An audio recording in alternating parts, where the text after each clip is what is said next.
Buenas. Este video corresponde a la tercera clase. Acá lo que vamos a tratar es de cerrar el concepto de abordaje territorial, concepto que empezamos a trabajar en la clase anterior. Recuerden que teníamos como trabajo práctico hacer un abordaje territorial preliminar en la zona en donde nos movemos cada uno de nosotros. Y les quiero aclarar que, como siempre, todos los temas que tocamos en clase están reforzados y van a estar bien aclarados en los PDF que mandamos. Esto que mandamos ya lo tienen en el PDF que mandamos el otro día. Igualmente, ¿qué es el abordaje territorial? Esto es una estrategia de intervención que lo que va a implicar es trabajar en el territorio en donde se desarrolla la vida cotidiana de las personas a las cuales nosotros vamos a estar acompañando. Este reconocimiento de necesidades, demandas, inclusive de potencialidades que hay en ese lugar, vamos a tener que también ubicar cuáles son las redes de apoyo. Esto lo que va a implicar es trabajar, articular con otros actores o instituciones en el territorio, como pueden ser organizaciones sociales comunitarias, organizaciones educativas, religiosas, culturales, obviamente las organizaciones sanitarias, los departamentos de policía o los destacamentos de policía, mejor dicho.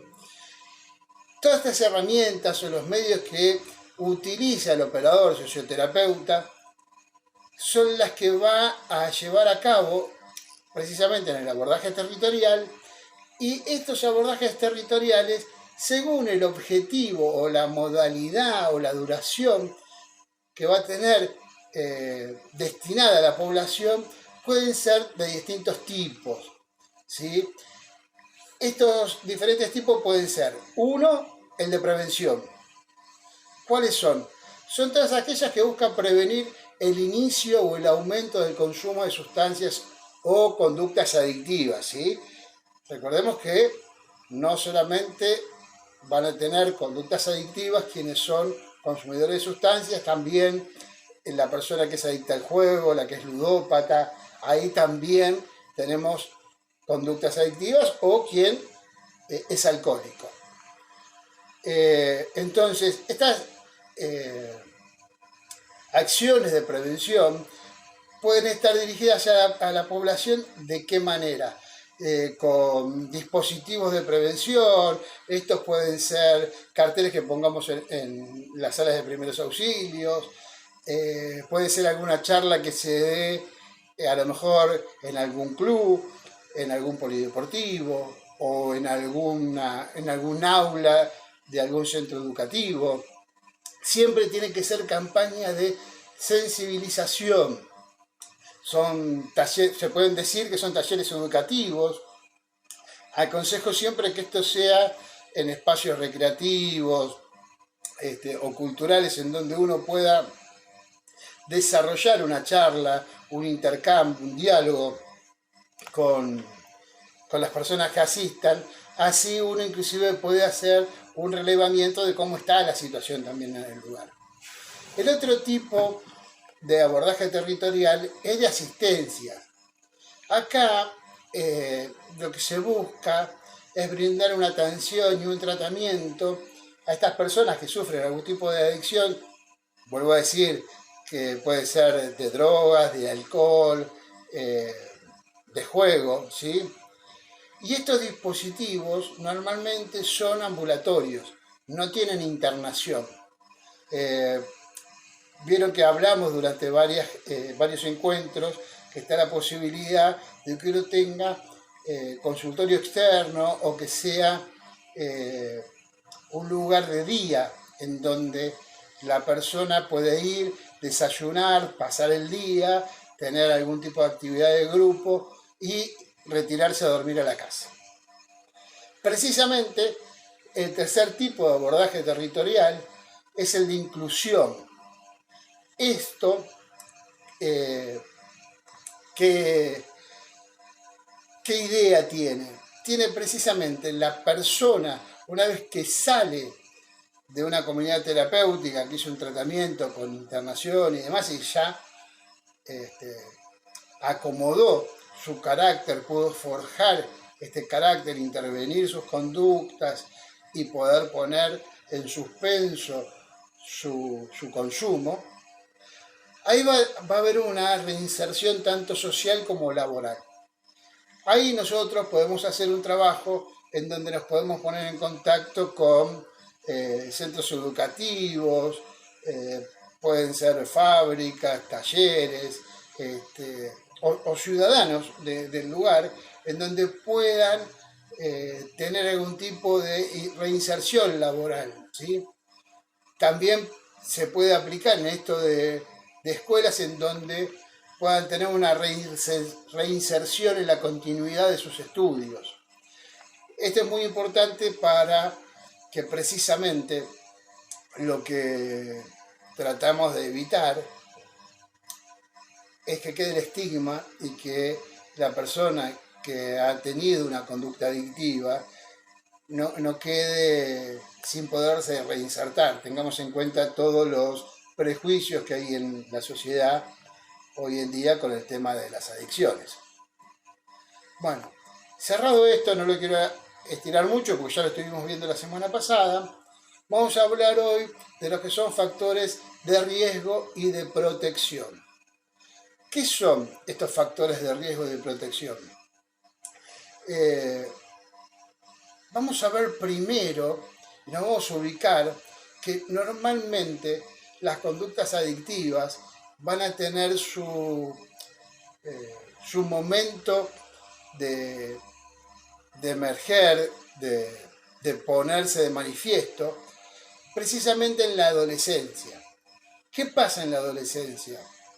En la adolescencia es donde más se presenta este incremento de conflictos con los padres, en donde empieza a haber una mayor alteración del estado de ánimo. Tengamos en cuenta que en esa época es precisamente donde el adolescente empieza a ver y a sentir una pertenencia más con sus pares que con los adultos. Uno normalmente escucha en este tipo de rango etario que uno dice, no me llevo bien con mis padres, ellos no entienden lo que pasa. En la juventud uno piensa que tiene la razón de todo y que tiene tiempo para hacer todo y que es precisamente una persona con tiempo para desarrollar su vida. Y empieza esto de la exogamia del adolescente. En este caso, en estas condiciones que va a estar en esta etapa del proceso de vida que tiene el sujeto, vamos a encontrar que precisamente van a tener mucha importancia estos factores de riesgo o de predisposición. Estos factores de riesgo son los que nos van a bajar, digamos, la guardia y van a poder permitir que estas conductas adictivas se desarrollen en algún consumo de alguna sustancia. En el caso de los factores de riesgo, ¿sí?, vamos a encontrar que pueden ser factores individuales, factores familiares, factores sociales, factores ambientales. En el caso de los individuales, son aquellos que tienen que ver con las características personales de la psicología, de la biología y de la genética de cada individuo, ¿sí?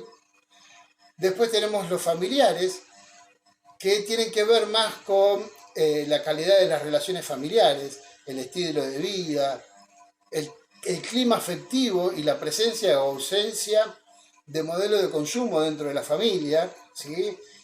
Recuerden que ya en algunas clases estuvimos hablando que normalmente en la familia vamos a encontrar personas que hayan tenido conductas de consumo anteriores al adicto que está siendo el emergente en el momento que nosotros lo vamos a encontrar. Los factores sociales, estos factores sociales tienen que ver con el contexto social en que se desenvuelve el individuo. esto que hablábamos hoy, la influencia de los grupos de pares, de sentirse más cercano con el grupo de amigos que con la familia, la influencia de los grupos de comunicación, de los medios de comunicación, y fundamentalmente la disponibilidad o accesibilidad a lo que son las sustancias y también las normas y valores sociales que hay en el lugar en donde nosotros nos estamos moviendo o que este sujeto se está moviendo. Por último, decíamos que estaban los factores ambientales. Esto tiene que ver con las condiciones físicas y materiales en las cuales vive el individuo. Podemos hablar del clima, de la contaminación, si se desarrolla en un espacio rural o en un lugar urbano, ¿sí? Cuando hablo del clima tiene que ver, porque precisamente si estamos viendo que es un lugar en donde se posibilita esto de estar de festejos, o pensemos en lugares en donde sean lugares vacacionales y demás, se van a dar las condiciones para que este sujeto, este individuo, tenga una posibilidad de contacto más cercano con la sustancia que, como decíamos, si está en un espacio rural, es menos la probabilidad de que tenga ese contacto. Con respecto a los factores de protección, vale aclarar que no es precisamente todo lo contrario a lo que dijimos de los factores de riesgo. Hacer lo contrario a eso no significa que sean factores de protección, más allá que podemos identificar algunos factores de protección enmarcados dentro de esa misma división. ¿Cómo ser? Podemos decir que los factores de protección también son sociales. Estos cuáles van a ser el apego comunitario, que tengan normas sociales claras en torno al consumo de las sustancias en el ámbito en donde se está desempeñando este individuo, que haya un bajo nivel de desempleo, obviamente, que tenga la posibilidad de vivir en un barrio que sea agradable, con facilidades para integrarse, que no haya presencia de drogas en el barrio, que tenga un buen nivel sanitario, que tenga acceso a servicios sociales, que el sentimiento de seguridad sea bueno y que tenga pertenencia a la comunidad, ¿sí? Uno se tiene que sentir parte de ese grupo social. Vieron que normalmente se habla de que es bueno el tema de la actividad en los polideportivos, y hubo mucha campaña respecto a que la mejor manera de sacar a la juventud de las drogas tenía que ver con hacerlos hacer deporte. Esto tiene una relación con este punto que estamos hablando, porque precisamente esto de tener valores en común, un grupo de pertenencia, vivir en una comunidad sana, ¿sí?, va a facilitar como factores de protección en esta etapa del proceso de vida. También, como decíamos, tenemos factores de protección familiar. Esto también hablamos de un apego familiar, hablamos de que en la familia haya una comunicación fluida. Vieron que desde la primera clase estamos hablando de que el adicto es el emergente de una familia que está enferma, que tiene sus vínculos patológicos, tiene sus vínculos de manera patológica, ¿sí?, que están enfermos. Obviamente, un factor de protección va a ser que la disciplina parental dentro de la familia sea de lo que uno lo denomina como democrático, que tenga un buen modelo familiar, obviamente, ¿sí? Y por último, vamos a hablar de los factores de protección individuales Y estos factores de protección son componentes específicos de las habilidades sociales del individuo. Hoy se habla de 3 factores de protección individual muy importantes. Uno es la resiliencia. Se dice que la persona que tiene desarrollada la resiliencia en sí tiene pocas probabilidades precisamente de caer en el consumo porque sale adelante de las crisis que se le plantean. Recuerden que siempre hablamos que la droga es un tapapenas. Si nosotros podemos ir resolviendo conflictos que se nos generan, obviamente no vamos a tener ninguna pena que trabajar, lo vamos a haber podido resolver mientras se estaba desarrollando. Obviamente tener una buena autoestima, desarrollada la autoestima, tener amor propio, no, yo siempre pego el amor propio con un poco con lo que es el ego, y no, el ego no está malo siempre. Esto de tener autoestima es bueno y lo que le permite a uno es precisamente también desde la seguridad del individuo desarrollar este factor de protección en donde no vamos a necesitar tener un sentimiento de pertenencia a un grupo que tenga consumo, que tenga algún tipo de conductas que nosotros no consideremos apropiadas, ¿sí? Recordemos que vamos a venir de una familia en donde las conductas están bien marcadas, vamos a tener una buena comunicación y esto lo vamos a tener bien enfocado. Por último, un factor de protección es la empatía. Si nosotros tenemos desarrollada la empatía, esto de poder entender lo que le puede estar sucediendo al otro, obviamente vamos a hacer este triángulo en donde podemos empezar a tener puntos virtuosos dentro de lo que es la empatía, la autoestima y trabajar nuestra resiliencia, que van a ser importantísimos para esto de desarrollar nuestros factores de protección individual. Bueno, hasta acá un resumen de lo que estuvimos viendo como teoría, sobre lo que vamos a hacer el cierre de aprendizaje, y les voy a compartir también un video que estuvimos viendo en clase, un video de una entrevista, un video que plantea un personaje que es conocido, ustedes seguramente cuando lo vean lo van a reconocer. El ejercicio es desde pensar que esto va a ser una persona que vamos a poder encontrar en cualquier primera entrevista en una comunidad o en un centro de día. Lo vamos a escuchar y vamos a ver, de tratar de identificar ciertos puntos de esa entrevista. A ver, ¿qué es lo que tenemos que identificar?